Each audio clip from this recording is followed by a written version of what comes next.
या कुन्देन्दुतुषारहारधवला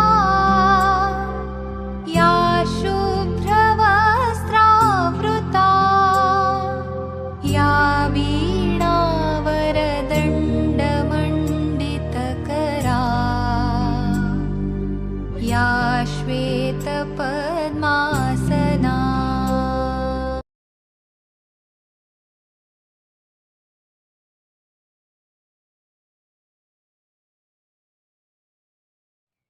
નમસ્તે, good morning બાળકો, કેમ છો? મજામાં છો બધા? આજે આપણે વિષય વૈદિક ગણિત, તેમાં આપણે ગયા વખતના વિડીયોમાં કે નિખિલમ વિધિથી 3 સંખ્યાનો ગુણાકાર કરતાં આપણે શીખી ગયા. તેમાં આપણે 10ના આધારે પણ શીખી ગયા છે અને 100ના આધારથી નજીકની જે સંખ્યા છે એ નજીકની સંખ્યાનો ગુણાકાર કરતાં આપણે શીખી ગયા. તેમાં કેટલા પદ આવે છે? 3 પદના આધારે એ ગુણાકાર થાય છે. હવે આપણે નિખિલમ વિધિથી 3 સંખ્યાના ગુણાકાર વિશે માહિતી મેળવી લીધી. હવે આપણે શીખવાનું છે કે નિખિલમ વિધિથી જે નિખિલમ વિધિ છે એના ઉપાધાર લઈને 3 સંખ્યાનો ગુણાકાર કરતાં આપણે શીખવાનું છે. કયું? કે નિખિલમ ઉપાધાર લઈને 3 સંખ્યાનો ગુણાકાર. તેમાં ઉદાહરણ તરીકે આપણે લઈએ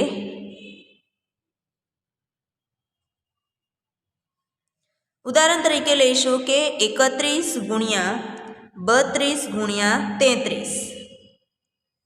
31 ગુણ્યા 32 ગુણ્યા 33, બરાબર. હવે સૌથી પહેલાં આપણે શું લખીશું? સંખ્યા અને વિચલન. સંખ્યા વિચલન. સંખ્યા છે 31, 32 અને 33. અહીંયા આવશે ગુણાકારનું ચિહ્ન. હવે વિચલન એટલે હવે આમાં આપણે જોવાનું છે કે આધાર શું છે. આનો આધાર આવશે એટલે સંખ્યા કેટલી છે? 2 છે. કેટલી સંખ્યા છે? 2. એટલે એનો આધાર શું છે? આધાર 10 આવશે. આધાર શું આવશે? 10. અને ઉપાધાર એટલે કયા સંખ્યાની નજીકની છે? તો 30ના નજીકની સંખ્યા છે. કયા સંખ્યાની નજીકની સંખ્યા છે? 30ના. એટલે ઉપાધાર શું આવશે? 30, બરાબર. હવે સમજી લો, અહીંયા આવશે 22, 24, 26. તો કયા સંખ્યાના નજીકની આવશે?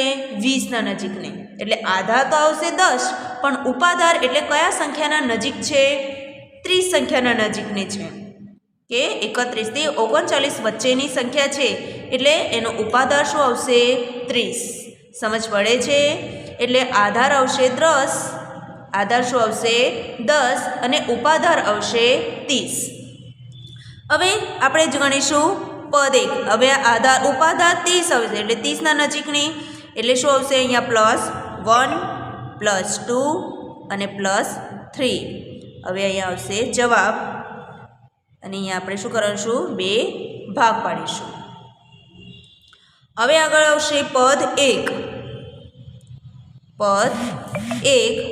પદ 1માં શું છે કે ત્રણેય વિચલનનો શું કરવાનો? ગુણાકાર. જે પ્રમાણે આપણે 10ના આધારે શીખી ગયા અને 100ના આધારે શીખી ગયા એ જ પ્રમાણે છે, પણ થોડો ઘણો ફરક છે એટલે આપણે સમજવું ખૂબ જ જરૂરી છે. તો પદ 1માં શું કરીશું? ત્રણેય સંખ્યાનો જે 3 વિચલન છે એ ત્રણેય વિચલન શું કરવાનું છે? ગુણાકાર કરવાનો. એટલે 1 ગુણ્યા 2 ગુણ્યા 3. તો શું આવશે? 1 દુ 2 અને 2 તરી 6. તો જવાબ શું આવશે? 6. શું જવાબ આવ્યો? 6. એટલે વિચલનનો અહીંયા શું લખી દેવાઈશું? પદ 1માં 6. હવે આવશે પદ 2. પદ 2માં શું કરવાનું? તો ઉપાધાર શું છે? આપણે 30 છે, પણ આપણે ઉપાધાર શું લેવાનો? 3. શું લેવાનો? આગળની સંખ્યા શું છે? 3 છે. એટલે આપણે બીજા પદમાં શું કરતા હતા કે વિચલનનો ગુણાકાર કરતા હતા કે પહેલી સંખ્યા અને બીજી સંખ્યાનો, બીજી અને ત્રીજી સંખ્યાનો, અને ત્રીજી અને પહેલી સંખ્યાનો શું કરતા હતા આપણે? ગુણાકાર. પણ એના પહેલાં શું લગાવવાનું છે? 3 લગાવવાનું. એટલે ઉપાધાર શું છે? 3 છે. એટલે 3 ગુણ્યા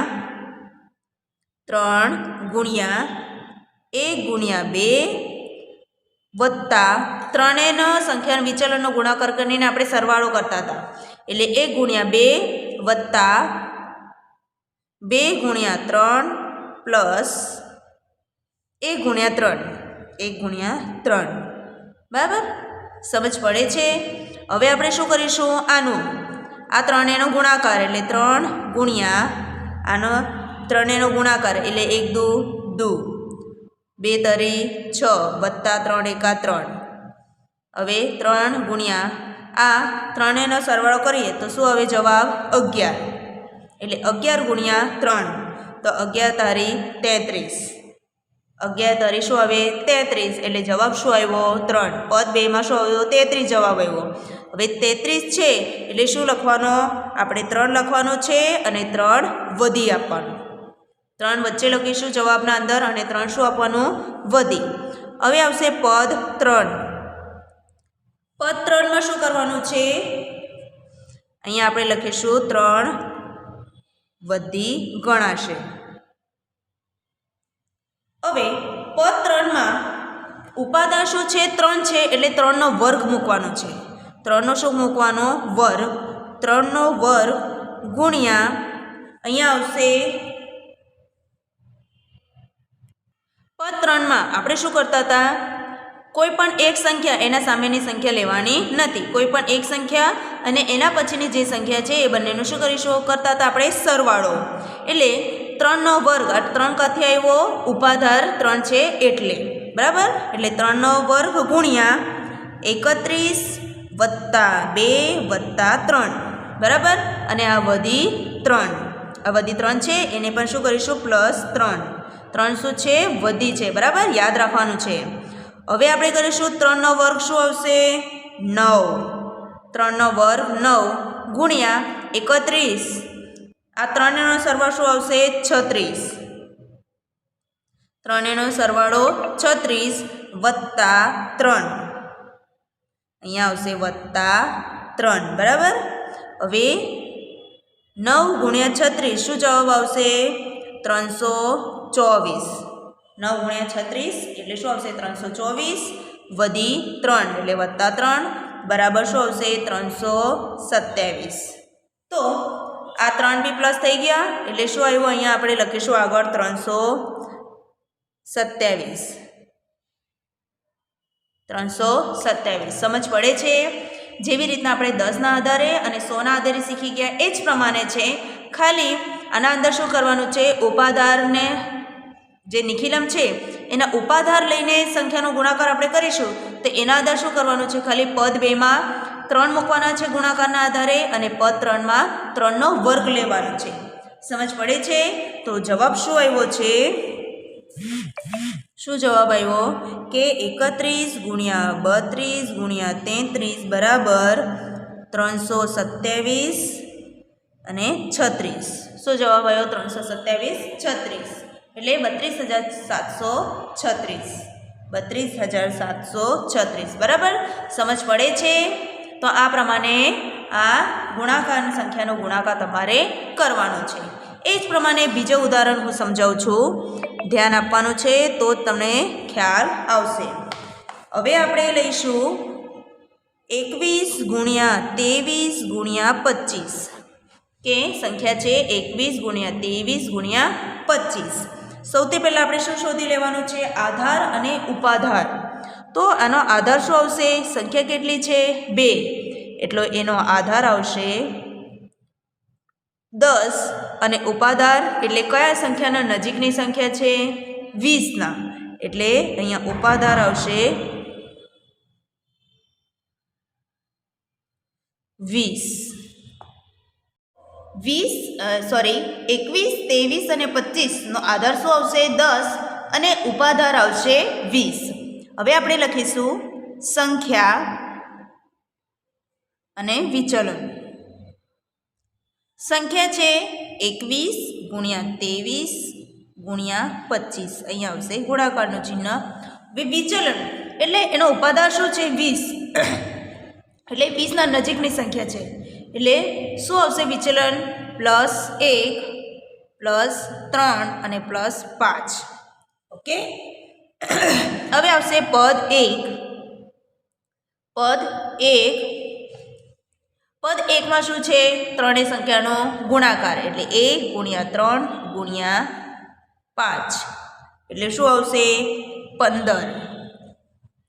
3 એકા 3 અને 3 પચા 15. હવે 15 છે એટલે શું આવશે? અહીંયા 5 અને વધી 1, 5 વધી 1. હવે આવશે પદ 2. પદ 2માં શું કરવાનું છે? આપણે આ પ્રમાણે અહીંયા કર્યું. અહીંયા ઉપાદાન 3 હતો એટલે 3. પદ 2માં આપણે શું કરીએ? આ દરેક બે સંખ્યાનો આપણે ગુણાકાર કરીએ અને એને 3 સાથે ગુણાકાર કરવાનો છે. એટલે અહીંયા ઉપાદાન શું આવશે? 2. શું આવશે? 2. એટલે 2 ગુણ્યા, હવે આવશે અંદર 1 ગુણ્યા 3 એટલે આ બેનો સંખ્યાનો શું કરવાનો? આપણે ગુણાકાર અને 3 એનો સરવાળો એટલે 1 ગુણ્યા 3 પ્લસ 3 ગુણ્યા 5 વત્તા 1 ગુણ્યા 5 બરાબર. હવે આવશે 2 કૌંસના અંદર આ 3 એનો ગુણાકાર કરીને સરવાળો એટલે 1 ગુણ્યા 3 એટલે 3 પ્લસ 3 પચા 15 પ્લસ 5 એકા 5 બરાબર. અને આ પ્લસ આ એક વધી, અહીંયા પણ એક વધી આપણે પ્લસ કરતા જવાનું છે સાથે સાથે. અહીંયા પણ આપણે પ્લસ કરીશું. ઓકે. હવે 2 ગુણ્યા આ ત્રણેયનો સરવાળો શું થશે? 15 ને 5 20, 20 ને 3 23. તો અહીંયા આવશે 23 પ્લસ 1. આ એક શું છે? વધી. શું છે? વધી બરાબર. હવે આગળ આવશે 23 ગુણ્યા 2. 23 અને બંનેનો શું આવશે? અહીંયા ગુણાકાર આવશે. શું આવશે? ગુણાકાર. એટલે 23 ગુણ્યા 2 તો 23 ગુણ્યા 2 શું થશે? 46. 23 દુ 46 અને વત્તા 1 એટલે 47. 47 બરાબર. હવે જવાબ આવશે અહીંયા 47નો શું લખવું? 47 છે. 47નો 7 વધી 4. શું આપવાનો? વધી 4 આવશે. તો અહીંયા આવશે 7 લખવાનો અને 4 વધી ગણાશે બરાબર. સમજ પડી? હવે આવશે પદ 3. પદ 3, પદ 1, પદ 2 અને પદ 3. પદ 2માં શું કરવાનું છે? આ બેનો વર્ગ જે ઉપાધાર છે એનો શું કરવાનો છે? એનો વર્ગ લેવાનો છે. એટલે 2નો વર્ગ ગુણ્યા આ આપણે લેતા હતા કે 23 છે વત્તા 1 અને વત્તા 5. અહીંયા આપણે લઈશું 21 પ્લસ 3 અને 5 પ્લસ 3 પ્લસ 5 બરાબર. અને આ વધી 4. 4 શું છે? વધી. હવે આવશે 2નો વર્ગ 4 ગુણ્યા આ 3 એનો શું આવશે? 21 ને 3 24, 24 ને 5 29 એટલે આવશે 29 અને વત્તા 4. આ વત્તા 4 એટલે 29 ગુણ્યા 4. 29 ગુણ્યા આપણે 4 કરીએ તો જવાબ આવશે 116 અને વત્તા 4. 116 અને વત્તા 4 તો શું આવશે? 120. શું જવાબ આવ્યો? પદ 3માં 120. તો અહીંયા આગળ આપણે લખીશું 120. એટલે જવાબ શું છે? 120 7 5. તો જવાબ આવશો અહીંયા આપણો તો 21 ગુણ્યા 23 ગુણ્યા 25 બરાબર 120 75. જવાબ શું છે? 120 75 એટલે 12,075 બરાબર. સમજ પડે છે? તો આ છે નિખિલમ ઉપાધાર લઈને સંખ્યાનો ગુણાકાર કે નિખિલમ ઉપાધાર લઈને સંખ્યાનો આપણે શું કરવાનું છે? ગુણાકાર. એમાં આપણે આધાર કરવાનો છે એટલે સંખ્યા 2 હોય એટલે આધાર એનો 10 આવશે. અને કયા સંખ્યાને નજીકની સંખ્યા છે? તો આ 3ના એટલે 30ના નજીકની સંખ્યા છે. 3ની સંખ્યામાં શું છે? દશકના સ્થાન પર 3 છે એટલે 30ની નજીકની એટલે ઉપાધાર આવશે 3. બીજી સંખ્યામાં આપણે જોયું કે દરેક સંખ્યામાં 2 2 છે એટલે એનો ઉપાધાર શું આવશે? 20. આપણે જોવાનું છે કે કયા સંખ્યાના નજીકની સંખ્યા છે એ આપણે શું માનવાનો છે? ઉપાધાર. શું માનવાનું છે? ઉપાધાર. સમજ પડી ગઈ? એ જ પ્રમાણે ફરી એક દાખલો હું સમજાવું છું, સમજ મેળવવાની છે અને એ જ પ્રમાણે તમારે હોમવર્કના દાખલા કરવાના છે. બીજી સંખ્યા આપણે લઈશું 41 ગુણ્યા 44 ગુણ્યા 48.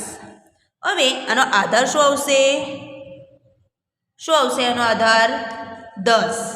કેટલી અંકની સંખ્યા છે? 2 અંકની સંખ્યા છે, એટલે આધાર આવશે 10 અને ઉપાધાર આવશે. ઉપાધાર શું આવશે? કયા સંખ્યાની નજીકની સંખ્યા છે? 40. તો એનો ઉપાધાર આવશે શું આવશે? 40. હવે જે પ્રમાણે આપણે દાખલો ગણતરી કરતા હતા એ જ પ્રમાણે આપણે દાખલાની શું કરવાની છે? ગણતરી કરવાની છે. હવે શું આવશે? અહીંયા વિચલન અને સંખ્યા. હવે સંખ્યા શું છે? 41 ગુણ્યા 44 ગુણ્યા 48. વિચલન એટલે કેટલો તફાવત છે? 1, 4, 8. અહીંયા આપણે 2 ભાગ પાડીશું. હવે પદ 1ના અંદર આપણે શું કરવાનું છે? આ ત્રણે વિચલનનો ગુણાકાર કરવાનો છે. એટલે 1 ગુણ્યા 4 ગુણ્યા 8. તો 1 ચોક ચોક અને 8 4 અઠામ 32. 4 અઠામ 32. તો 32 નો 2 અને વધી 3. અહીંયા શું આવશે? 3 વધી ગણાશે. 3 શું ગણાશે? વધી અને 2 જવાબના અંદર લખીશું. હવે આવશે પદ 2. પદ 2માં આપણે શું કરવાનું છે? ઉપાધાર શું આવશે? 4. એટલે 4 શું કરવાનું છે? ગુણાકારમાં લેવાનું છે. એટલે 4 ગુણ્યા 4 ગુણ્યા આપણે લઈશું 1 ગુણ્યા 4 વત્તા આ ત્રણેયનો શું કરવાનું છે? ગુણાકાર કરવાનો છે અને સરવાળો કરવાનો છે. 1 ગુણ્યા 4 વત્તા 4 ગુણ્યા 8 વત્તા 8 ગુણ્યા 1. બરાબર. હવે આપણે અહીંયા લઈશું અહીંયા 4. હવે આ ત્રણેયનો 1 ચોક ચોક પ્લસ 4 અઠામ 32 પ્લસ 8 એકા 8. બરાબર. હવે આ ત્રણેયનો આપણે સરવાળો કરીશું. અહીંયા આવશે ગુણાકારનું ચિહ્ન. 4 ગુણ્યા આ ત્રણેયનો સરવાળો અને સાથે સાથે આપણે આ 3 વધી છે એ પણ આપણે લેતા જવાનું છે. પ્લસ 3 અહીંયા બી આવશે પ્લસ 3. 3 કાંથી આવ્યો? વધી છે એ. બરાબર. હવે 4 વત્તા 32 વત્તા 8 આ ત્રણેયનો સરવાળો શું આવશે? 44. ત્રણેયનો સરવાળો શું છે? 44 અને આ વત્તા 3. હવે 44 ગુણ્યા 4 તો શું આવશે? 176. 44 ગુણ્યા 4 એટલે શું આવશે? 176 પ્લસ 3 એટલે 176 વત્તા 3 એટલે શું આવશે? 179. 179માં આપણે શું લખીશું? જવાબમાં આવશે આપણે લખીશું 9 અને 17 શું આવશે? વધી. અહીંયા આવશે કે 17 વધી ગણાશે. 17 શું ગણાશે? વધી અને આ 9 જવાબના અંદર આવશે. હવે આવશે પદ 3. પદ 3માં આપણે લઈશું આ જે ઉપાધાર 4 છે એનો શું લેવાનો? વર્ગ લેવાનો. સૌથી પહેલાં એનો વર્ગ લઈશું અને પદ 2માં ગુણાકારમાં મૂકવાનું છે.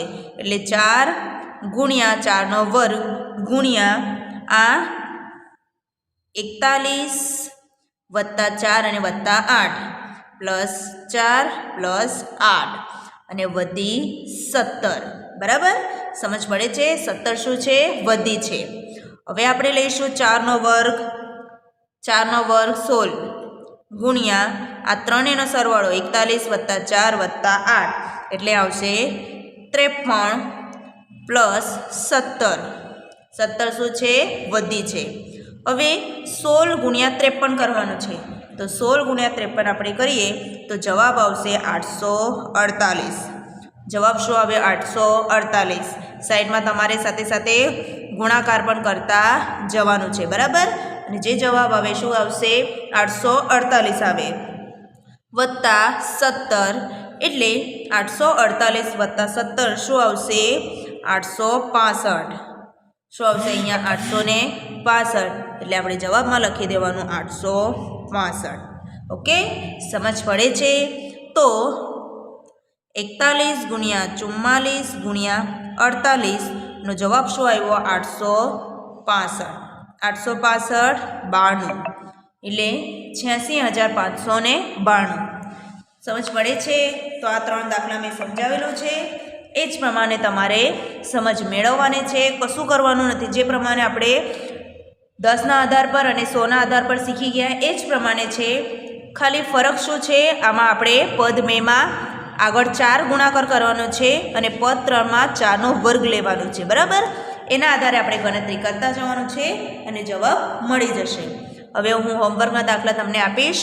એ દાખલા તમારે નોટના અંદર ગણતરી કરવાનો છે. સૌથી પહેલાં 3 જે ઉદાહરણના દાખલા છે, આ ઉદાહરણના દાખલા તમારે પહેલાં નોટમાં ગણતરી કરવાનું છે અને પછી હોમવર્કના દાખલા નોટમાં ગણતરી કરશો.